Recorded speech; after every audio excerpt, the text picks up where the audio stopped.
Dinner ಮೀಟಿಂಗ್ಗೆ ಮುನ್ನುಡಿ ಬರೆದಿದೆ Belagavi fight. Belagavi ಅಧಿವೇಶನ ಹೊತ್ತಲ್ಲೇ ಶುರುವಾಗಿದ್ದ ಕುಂದಾ ಕದನ. ಡಿನ್ನರ್ ಮೀಟಿಂಗ್ಗೆ ಮುನ್ನುಡಿ ಬರೆದಿದ್ದೆ ಬೆಳಗಾವಿ ಅಧಿವೇಶನದಲ್ಲಿ. ಬೆಳಗಾವಿ ಅಧಿವೇಶನ ಹೊತ್ತಲ್ಲೇ ಶುರುವಾಗಿತ್ತು ಕುಂದಾ ಕದನ. ಸತೀಶ್ ಜಾರಕಿಹೊಳಿ ವರ್ಸಸ್ ಹೆಬ್ಬಾಳ್ಕರ್ ಕದನದ ಕಿಚ್ಚು ಜೋರಾಗಿತ್ತು. ಲಕ್ಷ್ಮೀ ಹೆಬ್ಬಾಳ್ಕರ್ ಪರ ನಿಂತ ಡಿಸಿಎಂ ಡಿಕೆ ಶಿವಕುಮಾರ್. ಇನ್ನು ಡಿಕೆಶಿ ಎಂಟ್ರಿ ನಂತರ ಸಿಎಂ ಬಣದಿಂದ ಡಿನ್ನರ್ ಮೀಟಿಂಗ್ ಆಟ ಜೋರಾಗಿತ್ತು. ಇನ್ನು ಡಿನ್ನರ್ ಮೀಟಿಂಗಿಗೆ ಮುನ್ನುಡಿ ಬರೆದಿದ್ದೆ ಬೆಳಗಾವಿ ಫೈಟ್ ಅಂತ ಹೇಳ್ಬೋದು. ಹಾಗಾದ್ರೆ ಬೆಳಗಾವಿಯಲ್ಲಿ ಯಾವ ವಿಚಾರಕ್ಕೆ ಒಂದು ಕುಂದಾ ಕದನ ಶುರುವಾಯಿತು ಅಂತ ನಾವು ನೋಡೋದಾದ್ರೆ, ಯಾವಾಗ ಬೆಳಗಾವಿಯ ಅಧಿವೇಶನದ ಸಂದರ್ಭದಲ್ಲಿ ಒಂದು ಕಾಂಗ್ರೆಸ್ ಕಚೇರಿಯನ್ನ ಓಪನ್ ಮಾಡಲಾಗುತ್ತೆ ಬೆಳಗಾವಿಯಲ್ಲಿ. ಆ ಕಚೇರಿ ಉದ್ಘಾಟನೆ ಸಂದರ್ಭದಲ್ಲಿ ಏನಾಗುತ್ತೆ ಅಂತ ಅಂದ್ರೆ, ಆ ಕಚೇರಿ ಉದ್ಘಾಟನೆಗೆ ಕಾರಣನೇ ಲಕ್ಷ್ಮೀ ಹೆಬ್ಬಾಳ್ಕರ್ ಅಂತ ಹೇಳಿ ಡಿಸಿಎಂ ಡಿಕೆ ಶಿವಕುಮಾರ್ ಅವರು ಒಂದು ಹೇಳಿಕೆಯನ್ನ ಕೊಡ್ತಾರೆ. ಯಾವಾಗ ಡಿಸಿಎಂ ಡಿಕೆ ಶಿವಕುಮಾರ್ ಈ ಕಚೇರಿ ಉದ್ಘಾಟನೆಗೆ ಈ ಸಂಪೂರ್ಣ ಹೊಣೆ ಹೊತ್ತಿದ್ದು ಲಕ್ಷ್ಮೀ ಹೆಬ್ಬಾಳ್ಕರ್ ಅಂತ ಹೇಳ್ತಾರೆ, ಆಗಿನಿಂದ ಸತೀಶ್ ಜಾರಕಿಹೊಳಿ ಅವರು ಕೆಂಡಾಮಂಡಲರಾಗ್ತಾರೆ. ನಾವು ಕೂಡ ಈ ಒಂದು ಕಚೇರಿಗೆ ಸಾಕಷ್ಟು ಕೆಲಸವನ್ನ ಮಾಡಿದ್ದೀವಿ ಅಂತ ಹೇಳಿ ಸತೀಶ್ ಜಾರಕಿಹೊಳಿ ಅವರು ಕೂಡ ಕೆಂಡಾಮಂಡಲರಾಗ್ತಾರೆ. ಇನ್ನು ನೋಡ್ತಾ ಇದ್ರೆ, ರಾಜ್ಯದಲ್ಲಿ ಯಾವಾಗ ಒಂದು ಅಧಿವೇಶನ ಸಂದರ್ಭದಲ್ಲಿ ಸಿಟಿ ರವಿ ಅವರ ಕೇಸ್ ಕೂಡ ಬರುತ್ತೆ, ಆಗ್ಲೂ ಕೂಡ ಡಿಸಿಎಂ ಡಿಕೆ ಶಿವಕುಮಾರ್ ಅವರು ಒಂದು ಪ್ರತ್ಯೇಕವಾಗಿ ಮಾತನಾಡಿದ್ರು ಅನ್ನುವ ವಿಚಾರಗಳು ಕೂಡ ಪ್ರಸ್ತಾಪ ಆಗುತ್ತೆ. ಅಲ್ಲದೆ ಸತೀಶ್ ಜಾರಕಿಹೊಳಿ ಅವರು ಕೆಂಡಾಮಂಡಲರಾಗ್ತಾರೆ. ಅಧಿಕಾರಿಗಳ ವರ್ಗಾವಣೆ ವಿಚಾರಕ್ಕೆ ಲಕ್ಷ್ಮೀ ಸತೀಶ್ ತಿಕ್ಕಾಟ ಶುರುವಾಗುತ್ತೆ. ಇನ್ನು ಬೆಳಗಾವಿ ಜಿಲ್ಲಾ ಕಾಂಗ್ರೆಸ್ ಅಧ್ಯಕ್ಷರ ನೇಮಕಾತಿಗೂ ಕೂಡ ಬಡಬಡಿದಾಟ ಜೋರಾಗತ್ತೆ. ಇನ್ನು ತಮ್ಮ ಆಪ್ತರಿಗೆ ಪಟ್ಟ ಕಟ್ಟಲು ಲಕ್ಷ್ಮಿ ಹಾಗೂ ಸತೀಶ್ ಪ್ರಯತ್ನವನ್ನ ಮಾಡ್ತಾರೆ. ಕಾಂಗ್ರೆಸ್ ಶತಮಾನೋತ್ಸವ ತಯಾರಿಯಲ್ಲೂ ಕೂಡ ಪ್ರತಿಷ್ಠೆ ಫೈಟ್ ಜೋರಾಗಿತ್ತು. ಇನ್ನು ತಮ್ಮನ್ನ ವಿಶ್ವಾಸಕ್ಕೆ ಪಡೆದಿಲ್ಲ ಅಂತ ಹೇಳಿ ಡಿಕೆಶಿ ಮೇಲೆ ಸತೀಶ್ ಸಿಟ್ಟ ತೋರಿಸ್ತಾ ಇದ್ರು. ಸಿಟಿ ರವಿ ಪ್ರಕರಣದಲ್ಲೂ ಕೂಡ ಡಿಕೆಶಿ ಹಸ್ತಕ್ಷೇಪದ ಅಸಮಾಧಾನವನ್ನ ವ್ಯಕ್ತಪಡಿಸಿದ್ರು. ಪರಮೇಶ್ವರ್ ಸತೀಶ್ ಗಮನಕ್ಕೆ ಬಾರದೆ ಹಲವು ಘಟನೆಗಳು ನಡೆದು ಹೋಗಿದೆ.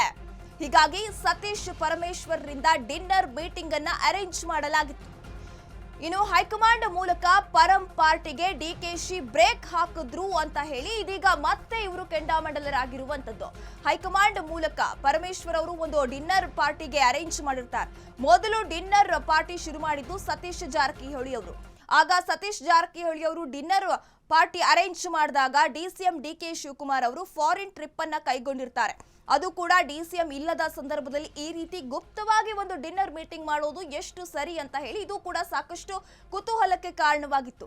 ಇನ್ನು ನೋಡ್ತಾ ಇದ್ರೆ, ಗೃಹ ಸಚಿವರಾಗಿರುವಂತಹ ಪರಮೇಶ್ವರ್ ಅವರು ಕೂಡ ಒಂದು ಡಿನ್ನರ್ ಮೀಟಿಂಗ್ ಅನ್ನ ಅರೇಂಜ್ ಮಾಡುವ ಸುದ್ದಿ ಎಲ್ಲೆಡೆ ಪಸರಿಸುತ್ತೆ. ಆಗ ಡಿಸಿಎಂ ಡಿಕೆ ಶಿವಕುಮಾರ್ ಅವರು ಹೈಕಮಾಂಡ್ ಮೂಲಕ ಈ ಡಿನ್ನರ್ ಪಾರ್ಟಿಗೆ ತಡೆ ಒಡ್ಡಿದ್ರು, ಬ್ರೇಕ್ ಹಾಕಿದ್ರು ಅನ್ನುವ ಸಿಟ್ಟು ಕೂಡ ಇದೀಗ ಸಿಎಂ ಬಣದ ಆಪ್ತರಲ್ಲಿ ಮನೆ ಮಾಡಿರುವಂತದ್ದು. ಹೀಗಾಗಿ ಸತೀಶ್ ಪರಮೇಶ್ವರ್ರಿಂದ ಡಿನ್ನರ್ ಮೀಟಿಂಗ್ ಏನು ನಡೆಸಲಾಗುತ್ತೆ, ಇದಕ್ಕೆ ಡಿಕೆ ಶಿವಕುಮಾರ್ ಅವರೇ ಬ್ರೇಕ್ ಹಾಕಿರೋದು ಅಂತ ಹೇಳಿ ಡಿಕೆ ಶಿವಕುಮಾರ್ ಅವರ ಮೇಲೆ ಮತ್ತೆ ಇದೀಗ ಕೆಂಡ ಕಾರ್ತಾ ಇರುವಂತದ್ದು. ಅಲ್ಲದೆ ಅಧಿಕಾರಿಗಳ ವರ್ಗಾವಣೆ ವಿಚಾರಕ್ಕೂ ಕೂಡ ಲಕ್ಷ್ಮೀ ಹೆಬ್ಬಾಳ್ಕರ್ ಮತ್ತು ಸತೀಶ್ ಜಾರಕಿಹೊಳಿ ನಡುವೆ ಪೈಪೋಟಿ ಎದುರಾಗಿದೆ. ಬೆಳಗಾವಿ ಜಿಲ್ಲಾ ಕಾಂಗ್ರೆಸ್ ಅಧ್ಯಕ್ಷರ ನೇಮಕಾತಿಗೂ ಕೂಡ ಬಡಬಡಿದಾಟ ಶುರುವಾಗಿರುವಂತದ್ದು. ತಮ್ಮ ಆಪ್ತರಿಗೆ ಪಟ್ಟ ಕಟ್ಟೋಕೆ ಲಕ್ಷ್ಮೀ ಸತೀಶ್ ಪ್ಲಾನ್ ಅನ್ನ ಮಾಡ್ಕೊಳ್ತಾ ಇದ್ದಾರೆ. ಕಾಂಗ್ರೆಸ್ ಶತಮಾನೋತ್ಸವ ತಯಾರಿಯಲ್ಲೂ ಕೂಡ ಪ್ರತಿಷ್ಠೆ ಫೈಟ್ ಜೋರಾಗಿತ್ತು. ತಮ್ಮನ್ನ ವಿಶ್ವಾಸಕ್ಕೆ ಪಡೆದಿಲ್ಲ ಅಂತ ಹೇಳಿ ಡಿಕೆಶಿ ಮೇಲೆ ಸತೀಶ್ ಸೆಟ್ ಅನ್ನ ತೋಡ್ಕೊಳ್ತಾ ಇರುವಂತದ್ದು. ಬಣ ಬಡಿದಾಟಕ್ಕೆ ಬ್ರೇಕ್ ಹಾಕಲು ಸುರ್ಜೇವಾಲಾ ಎಂಟ್ರಿ. ಬೆಂಗಳೂರಲ್ಲಿ ಎಲ್ಲ ಸರಿ ಮಾಡ್ತಿದ್ದಂತೆ ಮತ್ತೆ ಕುಂದಾ ಕಿಚ್ಚು ಜೋರಾಗಿ ಕೇಳಿಸ್ತಾ ಇದೆ. ಬೆಳಗಾವಿ ಕಾಂಗ್ರೆಸ್ ಕಚೇರಿ ವಿಚಾರದಲ್ಲಿ ಕ್ರೆಡಿಟ್ ಫೈಟ್ ಕೂಡ ಕೇಳಿ ಬರ್ತಾ ಇತ್ತು. ಇನ್ನು ಕಾಂಗ್ರೆಸ್ ಕಚೇರಿ ಕಟ್ಟಿಸಿದ್ದು ಹೆಬ್ಬಾಳ್ಕರ್ ಅಂತ ಹೇಳಿ ಡಿಕೆ ಶಿವಕುಮಾರ್ ಅವರು ಹೇಳಿದ್ರು. ಹೆಬ್ಬಾಳ್ಕರ್ಗೆ ಡಿಕೆಶಿ ಬೆಂಬಲ, ಸತೀಶ್ಗೆ ಸಹೋದರನ ಬೆಂಬಲ ಸಿಗುತ್ತೆ. ಇನ್ನು ಡಿಕೆಶಿ ಮಾತಿಗೆ ಸತೀಶ್ ರೆಬಲ್ ಆಗ್ತಾರೆ. ನಾನೇ 3 ಕೋಟಿ ಕೊಟ್ಟಿದ್ದೀನಿ ಈ ಕಚೇರಿಗೆ. ಹಾಲಿ ಮಾಜಿ ಶಾಸಕರು ಹಣ ನೀಡಿದ್ದಾರೆ, ಒಬ್ಬರಿಗೆ ಕ್ರೆಡಿಟ್ ಯಾಕೆ ಕೊಡ್ತೀರಾ ಅಂತ ಹೇಳಿ ಪ್ರಶ್ನೆ ಮಾಡ್ತಾರೆ. ಸಿಎಲ್ಪಿ ಸಭೆಯಲ್ಲೇ ಗರಂ ಆಗಿದ್ರು ಸಚಿವ ಸತೀಶ್ ಜಾರಕಿಹೊಳಿ ಅವರು. ಇನ್ನು ವಿದ್ಯುತ್ ಬಿಲ್, ಕಚೇರಿ ವೆಚ್ಚ ಭರಿಸಿದ್ದಾಗಿ ಹೆಬ್ಬಾಳ್ಕರ್ ಅವರು ಕೂಡ ತಿರುಗೇಟನ್ನ ಕೊಟ್ಟಿರ್ತಾರೆ. ಮಧ್ಯ ಪ್ರವೇಶಿಸಿ ಟಾಕ್ ವಾರ್ಗೆ ಬ್ರೇಕ್ ಹಾಕಿದ್ರು ಸಿಎಂ ಹಾಗೂ ಸುರ್ಜೇವಾಲಾ ಎನ್ನುವ ವಿಚಾರಗಳು ಕೂಡ ಗೊತ್ತಾಗ್ತಾ ಇದೆ.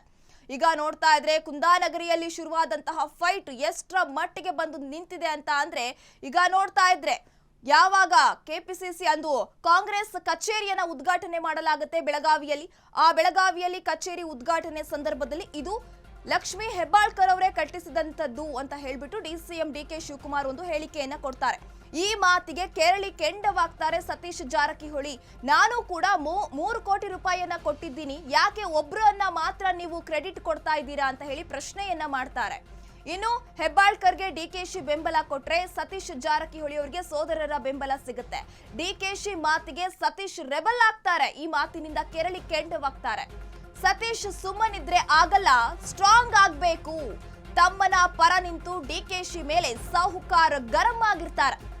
ಇನ್ನು ಬೆಳಗಾವಿ ವಿಚಾರಕ್ಕೆ ಬಂದ್ರೆ ಸಹೋದರರು ಒಟ್ಟಾಗೋ ಸಂದೇಶವನ್ನ ಕೂಡ ರವಾನೆ ಮಾಡಿರ್ತಾರೆ. ಕಾಂಗ್ರೆಸ್ ಬಣ ಬಡಿದಾಟಕ್ಕೆ ಮತ್ತೊಂದು ಟ್ವಿಸ್ಟ್ ಕೊಟ್ಟ ಕ್ರೆಡಿಟ್ ವಾರ್. ಈಗ ನೋಡ್ತಾ ಇದ್ರೆ ಕ್ರೆಡಿಟ್ ವಾರ್ ಮತ್ತೊಂದು ಟ್ವಿಸ್ಟ್ ಕೊಡ್ತಾ ಇದೆ. ಸತೀಶ್ ಸುಮ್ಮನಿದ್ರೆ ಆಗಲ್ಲ, ಸ್ಟ್ರಾಂಗ್ ಆಗ್ಬೇಕು. ತಮ್ಮನ ಪರ ನಿಂತು ಡಿಕೆಶಿ ಮೇಲೆ ಸಾಹುಕಾರ್ ಇದೀಗ ಗರಂ ಆಗಿರುವಂತದ್ದು. ಬೆಳಗಾವಿ ವಿಚಾರಕ್ಕೆ ಬಂದ್ರೆ ಸಹೋದರರೆಲ್ಲರೂ ಒಟ್ಟಾಗಿ ಇರ್ತೀವಿ ಎನ್ನುವ ಸಂದೇಶವನ್ನ ಮತ್ತೆ ಸಾರಿದ್ದಾರೆ. ಕಾಂಗ್ರೆಸ್ ಬಣ ಬಡಿದಾಟಕ್ಕೆ ಇದೀಗ ಮತ್ತೊಂದು ಕ್ರೆಡಿಟ್ ವಾರ್ ಟ್ವಿಸ್ಟ್ ಪಡೆದುಕೊಳ್ತಾ ಇದೆ. ಇನ್ನು ನೋಡ್ತಾ ಇದ್ರೆ ಸತೀಶ್ ಸುಮ್ಮನಿದ್ರೆ ಆಗಲ್ಲ, ಅವರು ಸ್ಟ್ರಾಂಗ್ ಆಗ್ಬೇಕು, ಅವರು ಕೂಡ ಮಾತನಾಡಬೇಕು.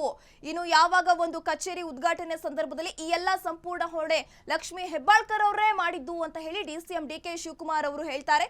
ಆಗ ಸತೀಶ್ ಜಾರಕಿಹೊಳಿ ಅವರು ಕೂಡ ಕೆರಳಿ ಕೆಂಡವಾಗ್ತಾರೆ.